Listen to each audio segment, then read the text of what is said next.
Hey everyone, this is LuckySevenDX, and welcome back to Let's Play Legend of Zelda Spirit Tracks. I almost forgot what game I was playing for a moment. On the last episode, I had a cold and I got better. Oh wait, you guys don't want to hear about me? Oh, you want to hear about the game? Fine, well, Link went and passed his graduation ceremony. We're going to go here, or his exam, and now we're going to have this ceremony today. And that guy looks very familiar. That outfit looks familiar. That's right. In this game, everyone's the hero of time, and we're Link. Link is the protagonist. The real hero of time is Fred. Fred, the hero of time. Anyway, we were getting trouble past this guard. This is a really creepy guy. You have two hats, buddy.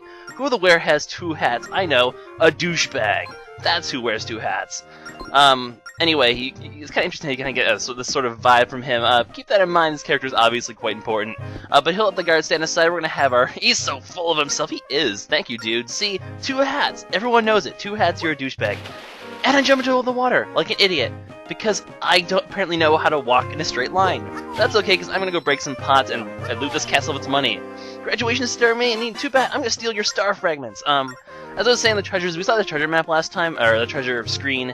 In there, it actually shows how much rubies we'll be able to sell them for when we have the opportunity to sell treasures. As you can see, you can make a decent amount of money from these, but for now, there's a cutscene, so let's stop talking about treasures and talk about the fact that Link's kneeling, and oh my goodness, it's Zelda. As you can see, she looks very similar to her her Wind Waker incarnation of Zelda, which I think was only seen really in Wind Waker. There wasn't any Zelda in Phantom Hourglass per se. Interesting. And Link's like, oh my god, she's so pretty. That's right, young love. Like, see, one of the things I do like about this game is there actually is some sort of like romantic inclinations between Link and Zelda in this game, which is kind of nice. You know, it's a refreshing change of pace from hero saves random girl that he's not really interested in. And there's this moment here. What? Get out of here. We're too busy having an awesome moment, you jerk face. Like I said, two hats, douchebag. And Zelda's like, shut the hell up, dude.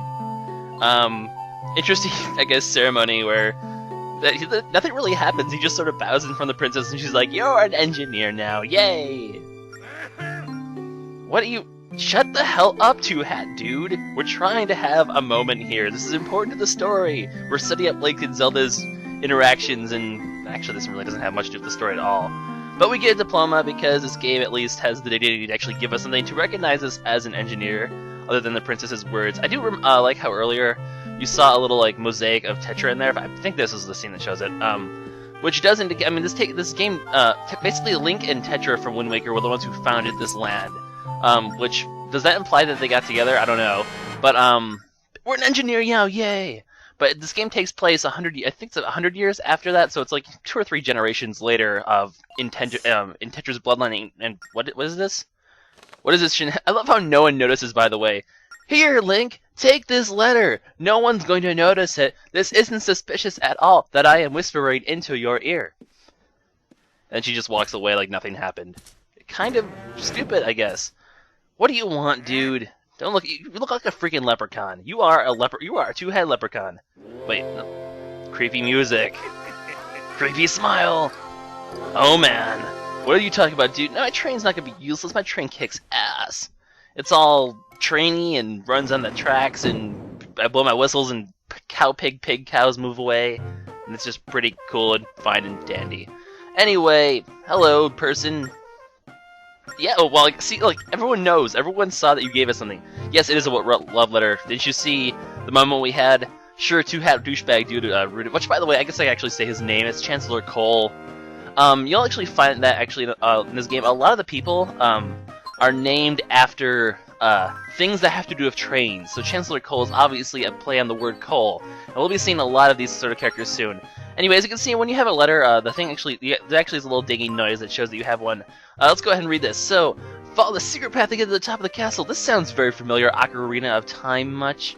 But, one of the things you can do in this game that's really neat is you can bring the map down. You can actually use your stylus to draw on the map if you click the memo button. If you click erase, obviously you can use that to erase what you've drawn. So if I wanted to do this, I could just, erase a little bit of this. But basically, you can copy this. You're like, oh, well, you have to go this way to get to the secret passage. It's not really a secret passage. It's just kind of there out in the open. But I mean, this is basic early game stuff. What do you expect to see? But so if there's ever hints that the game gives you, you need to remember them. You can always write them on your map. Or if there's like something that you see, like, hey, there's a treasure here, and I can't really get to it yet. You can go ahead and mark your map and be like, come back here later, which is kind of neat. Which actually, there are some of those kind of places in Castletown. So now that I think about it, next time I stop by at Castletown, I need to actually, or sometime later, I need to stop by and mark where those treasures are just so I remember to get them later. Although, considering it's a Let's Play, I kind of have the advantage of just looking back over my videos, so I can kind of cheat the system. Anyway, over to the right side of the castle, there's the guard training post. That'll be important later. Because, I mean, you can kind of somewhat guess what's going to happen here. I mean, everyone is freaking dressed up like Link, so you can kind of take a guess, I guess, because you know eventually Link has to get his clothes.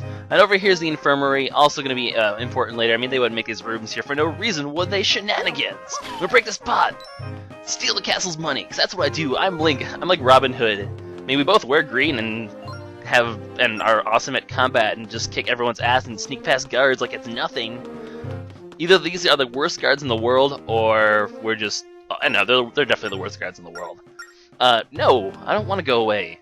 Why do you have to make this so hard, dude? I just show my letter and be like, Princess wants to see me. Stand aside, buddy. Why can't you just order them around? She's the freaking princess. She should have these abilities. Anyway, a secret passage is right here, hidden in plain sight. So just walk over here, jump down here. Even though I kind of just rapidly glitched into the wall there, but that's okay. Sometimes the graphics in this game are a little odd. Obviously, you can't really go down there. Actually, if you talk to him, he's like, "I'm a young recruit, so I don't know what to do. Go ahead." And like I said, why do they have recruits posted as guards if they're in training still? Kind of silly. Oh, listen to that! It's the music again. Yay! I love the theme for this thing. Anyway, she's playing the spirit flute, which yeah, she has a flute. Awesome. I think it's called a pan flute, actually. Really interesting instrument. I've never actually seen one of those before this, really. But obviously, I mean, pan flute music is something. I mean, this game's kind of based off of pan flutish music, which is why I really like it. I love the style of music in this game. It's not quite any other Zelda, but it really fits the whole theme very well somehow. Anyway, so Zelda is talking about these Tower of Spirits, which is that tower we saw back in the first episode when we were approaching the castle on our train. Basically, the plot of this game is the spirit tracks are disappearing, and she wants to find out why. Because you notice there weren't that many tracks there. Well, there was a decent amount of tracks, but so yeah, bad stuff's gonna happen. She has bad feelings. I mean, when Zelda has bad feelings, you know stuff's gonna go down because she's always supposed to be like in tune with the mystic forces of nature. Either that, or she bought a strategy guide. She's basically a huge cheater. I don't know. But we go ahead and get our clothes. Yeah, I'm not sure if I like this or hate this, but his moment of getting clothes is just very unceremonious. It's like, yeah, just take some guard uniform. It's nothing special. Like, another very good thing is like, and like Twilight Princess, they're like, oh my god, this is the most special, freaking awesome outfit ever. And in this game, they're like, yeah, just put a guard uniform on, buddy. And I also like how Zelda's like, oh wait, you have to change your clothes, I'll look away. Link's just like, Link, you just got naked in a girl's bedroom. I hope you realize that. Well, I guess it looks more like an office, but we'll call it a girl's bedroom because that's awesome. So Link, you're like 10 years old, and you're like, that's just disturbing. Never mind, we're not gonna go there. Great, now my video, everyone's gonna be like, you were talking about naked kids in your video, and I'm gonna blah, blah, blah, blah, blah. So basically what we have to do in this section is, we have to basically, and keep this in mind, because this is actually very important, this isn't a one-time only thing. You basically can touch Zelda's there's gonna be like a little circle around her, you touch that and drag a path using your stylus, and that'll actually tell her where to go, so, click the little blue swirly hypno thing, and to make sure, it doesn't matter if you get seen by the guards for once. It's an interesting take on the usual, don't get caught thing that's in, like, every Zelda game. Instead of you getting caught, you can just be perfectly fine, and you can actually even talk to the guards and distract them. It's Zelda who cannot be seen to get caught, so it's a bit of a different take. You can press the call button to bring her back, to have her follow you again. And I accidentally, the path is over there, I accidentally dragged her down here. So you press that button to call, or you can actually, you can use that little button to switch the perspective over to Zelda if you want to continue drawing her path, but you're not near her at all. Anyway, the guard doesn't think to look down there because the guard's kind of stupid. We're just going to go ahead and run past him right now. He's not really anywhere nearby. Zelda doesn't run quite as fast as you, so do try to compensate for that. Also, if you make it outside here, you won't get... if you get caught, you'll just be sent back up here, so you won't get sent back to the beginning. I don't think it's not that hard a segment. There's not going to be many sneaking segments like this, but practice now to control Zelda, because it's not going to be the only time where you have to control people like this in such a fashion. And, you know, it's actually not a bad way to control people. It actually works pretty decently. And then I was like, you know what? No, I need to distract the guard. So I'm going to have her sort of meander over here a little bit to give you some time. Then I'll have her come down here and hide behind these hedges over here. So It's all about, like, the positioning. And then over here, you can actually talk to the guard, like I said before, and he'll stare at you, and you'll stare back at him, and you'll give him your creepy, giant-eyed stare, because Link has, like, the freaking biggest eyes, and I love how there's even conversation, they're like, what are you looking at me for, dude? You're kind of creeping me out. Anyway, so we'll go ahead and draw on the path down here, give her a little time to get down there so we can go distract the guard, and we'll move on. So make sure you're distracting the guard in a direction that away from where he's facing, which, by the way, really crappy guards again, because they just sit there and, like, stare at a kid.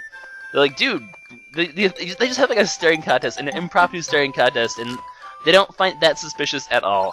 Anyway, this guard over here he's very serious about his job. Oh my god, there actually is one decent guard in this whole establishment? That's crazy. That's crazy talk. But what you want to do is you want to take a rock, and you want to... so basically, if you talk to him, he'll actually stay facing in that direction, so don't do that. We'll switch over to Zelda's perspective, and we're going to have her move down here and out the door, because this is where we need to go. We don't need to go all the way over to the left. There's guards over to the left, but whatever. So throw a rock, and he's going to get all pissed at you, be like, why are you throwing rocks at me, boy? And then we'll just sit there and talk to him, and that's going to be good to go. So Zelda's all here, we're all safe, we're going to have her follow us, and we're done. So that wasn't too bad. Not bad at all. And yeah, so we made it out of the castle. We're just gonna there's no wandering through the village and having to avoid the villagers. They don't care. They don't care that their princess is out of the castle. They don't care that their princess is in another castle. Those are the toads. They're like toads. That's what I'm trying to go for. They're like toads. Our princess is out of the castle. Anyway, so Alfonso, he's just cool with this because he's. It is interesting that they've always felt like he used to be like one of the guards of the. He used to be a guard of the castle, which he was like, someone actually told me this in the comments, Gonzo, from Wind Waker, so it also implies, this Zelda is a descendant of Tetra, obviously Alfonso is a descendant of Gonzo, and, it sort of it makes a lot of very subtle references to Wind Waker like that, and I do like that a lot, even though I did play this game before I ever played Wind Waker, so that's interesting. Anyway, we're back on our train, but this segment, we don't have any control of it, because unfortunately a cutscene happens right away. No train fun today, I'm sorry guys. It's not gonna happen all the time. Anyway, so we're gonna just keep, whoa, oh my god, there are no tracks.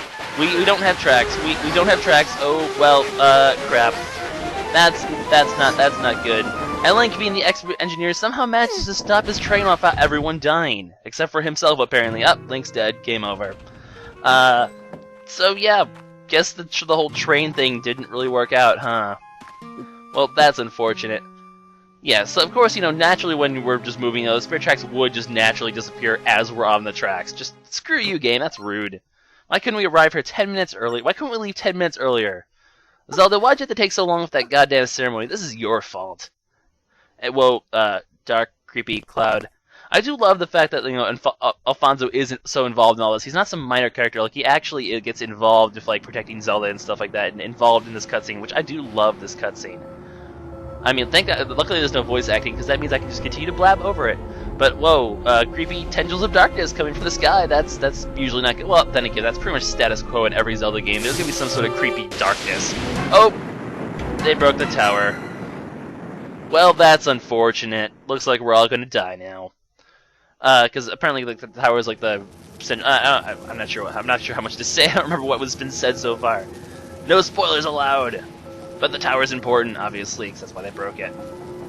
And somehow the tower's now levitating in creepy limbo here. I don't know, that's kind of weird. Then again, that'd be a very impressive piece of architecture. Come one, come all, see our creepy floating tower that defies gravity using its demon magic. Anyway, so while we're all staying here, suddenly stuff is gonna happen. More darkness! This darkness is black instead of purple, because purple is apparently darkness too. And it's the demon train for creepy face! That face always reminded me of like the Heavy from Team Fortress 2, even though I never played Team Fortress 2. I don't know why. Or you remind me, it's such a creepy looking face on that train, I love it. But anyway, this is the demon train! And I love it. It almost runs us over, but then it's like, no, we're not gonna kill you today. But once again, more darkness, creepiness. Obviously, bad stuff is happening. Of course, bad things are going to happen in Zelda plot. I mean, what, you thought we were just going to take her to the train and go back home and live life as a train driver? No, of course not. Once you put on the hero clothes, bad stuff's going to happen. Wait, two-hat douchebag? Of course it was you! It's always been you, two-hat douchebag, and now you have two horns. You are kind of creepy. You're kind of a demon. Actually, he actually is a demon. That's the whole point. Pretend to be he. Well, that person know it. Yeah, well, maybe it should have been something like the Royal. You should have been the Royal Jester then. You have 2 hats. You could have put on like a little comedy gag. It would have been really funny. Anyways, so he shows up this dude. This dude's called Burn. Once again, another pun on train stuff because you burn coal. Get it? Get it? Burn and coal. Oh, this game's so clever. Not really. I do love Chancellor Cole as a villain, though. I have to admit, I keep calling him Two-Head Douchebag. But he has the best facial expressions, and he has the best theme song, and just so evil. He is a really entertaining video. He's annoying as hell, but he's really entertaining at the same time, so I'm cool with that. So basically what they need is, well, they need Zelda. What kind of game is it where they don't need Zelda? See, look at that facial expression. Look at this guy. He's so funny. He's such a little funny little imp dude. So Alfonso's like, nope, not gonna happen, dude. I'm gonna protect you because I am Alfonso and I'm a dude and I'm awesome. But unfortunately, he also gained Gonzo's ability of being completely screwed over by the plot. So we all know what's gonna happen here. Although he does have really, I do like the animation of these cutscenes, like just the movements of him. Just I've always loved this cutscene a lot. Anyway, so we know what's gonna happen. This could be an epic boss fight, except not really. It's just a cutscene fight. It's too early for a boss fight in this game. It's only part 2. You can't have a boss fight in part 2. It can also apply to this guy's also. Well, I mean, I guess when your freaking hand's that big, look at his arm, his hand. He's just like, I have a massive hand. I don't need a sword. Eat my hand. But yeah, epic fight. I love this. I'm just gonna sit here, enjoy this moment. And yeah, we all saw this coming. He just took a hand of fate to the chest. Whoa, ow. That looked painful. Well, Alfonso's dead. That was yeah. Like I said, he gets screwed over by the plot like every other character who's not Link, who tries to protect Zelda. So yeah, Burn. I do like Burn as well. Burn is a huge badass. You'll see later that he is one of the most interesting characters in this game. There is more to him that meets the eye than big giant brute force dude. Anyway, so Link once again tries to protect Lucky, or he tries to protect Lucky. Yes, Link, protect me, the commentator. Don't protect Zelda. I'm clearly more important.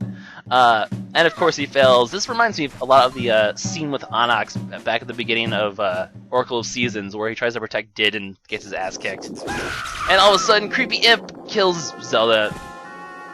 Well, crap. Everyone just died. And unfortunately, guys, this is where I'm going to end the episode pretty much. So, Zelda's spirit leaves her body, which means she's pretty much dead. And, well, the bad guys won. Well, what an awkward way to end. But the game's not over, of course. It's only just beginning. So this is LuckySevenDX, signing out as Link struggles to remain consciousness. He realizes that he has lost the battle, but the war has only just begun. I'll see you guys next time for more Spirit Tracks.